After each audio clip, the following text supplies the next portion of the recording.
құтқарушылар шақыруға тура келді. Немесе бір күнде қалай 6 шыңды бағындыруға болады. Бұл видео тау шытырманына толы сапарымыздың қысқаша хикаясы.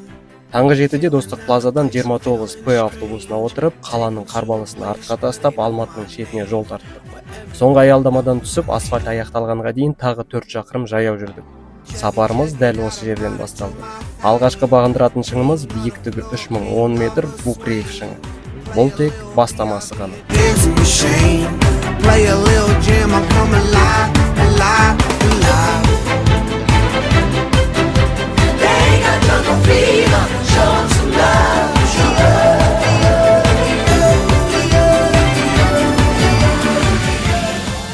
Үш мың 10 метр Букреев шыңын бағындырдық. Букреев шыңына шыққан соң таулардың құшағында түскі асымызды ішіп, күш-қуатымызды толтырдық. Тауға шыққанда өзіңізбен бірге міндетті түрде шоколад, кәмпит сияқты тәттілерді алып жүріңіз.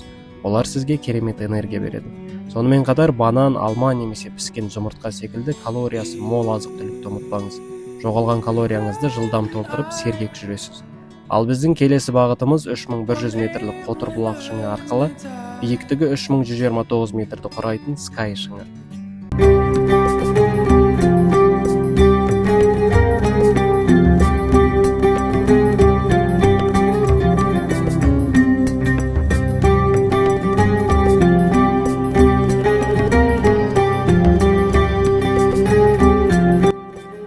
Мен алдымда тұрған таулар негізі жартастар ғой. Соны телефон жеткізе алмай жатыр. Бір не бар, кәр тау тегесі шығып қалса вообще.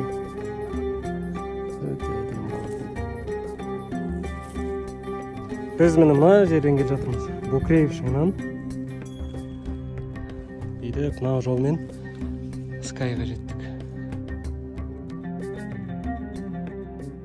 Міне біздің ең алғашқы қарымыз. Суымыз бітіп қалды. Енді істеп. Қар деймін. Негізі мынау қар деп отырмын ғой, қар таза негізі, осы жақында ғана жауған қар. Суымыз бітті енді. Әлі біраз жол бар. Біздің маршрут қазір көрсетейін. Мынау Скайға шықтық қой. Мына жақтан қазір Фурмановқа барамыз былай. Содан ар жағында Панорама, оның ар жағында Башута, оның ар жағында Шымбұлақ.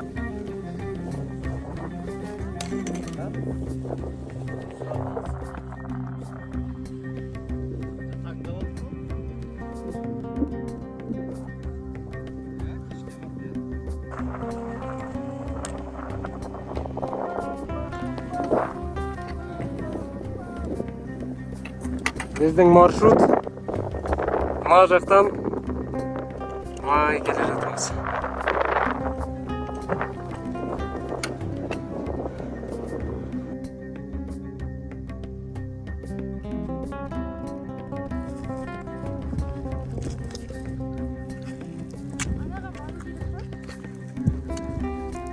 Панорама шыңындамыз. Қала.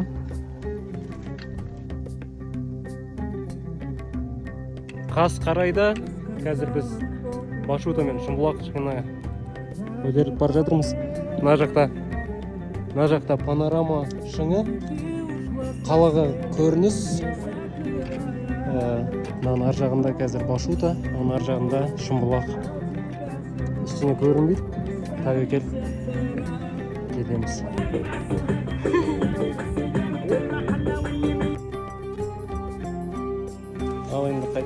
Башута шыңынан асқан соң тас қараңғыға қалдық. Телефонымыз бен фонариктеріміздің қуаты азайып, ішетін суымыз да таусылды. Ал Шымбұлақ шыңына апаратын жалғыз жол тек таспен үрмелейтін жартас. Маршрутымыздағы ең ауыр және ең биік кезең. Қарындастарымыздың бірі паникаға беріліп, уайымдай бастағандықтан құтқарушыларды шақыруға мәжбүр болдық.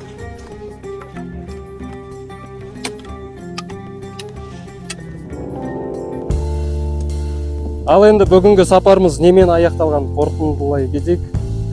Біз уақытпен сәл үлгермей қалдық. Шымбұлақ шыңына келіп қалған бетте қараңғыға қалып, әртүрлі себептермен жанымызда қарындастарымыз болды. Құтқарушылар шақыруға тура келді. Дегенмен Шымбұлақ шыңына мына құтқарушыларға көп рахмет. Бізге бүйтіп бүгіндікке не үшін шашын дейді. Біз айттық, мына осы Шымбұлақ соңғы шыңымыз қалды. Негізі бағындырасыңдар. Жүріңдер бізге бірге жеткіземіз, фотоға түсіреміз. Содан қайтамыз. Егер жарыққа үлгеретін болғанда, мына жерге өзіміз ақ жететін еді.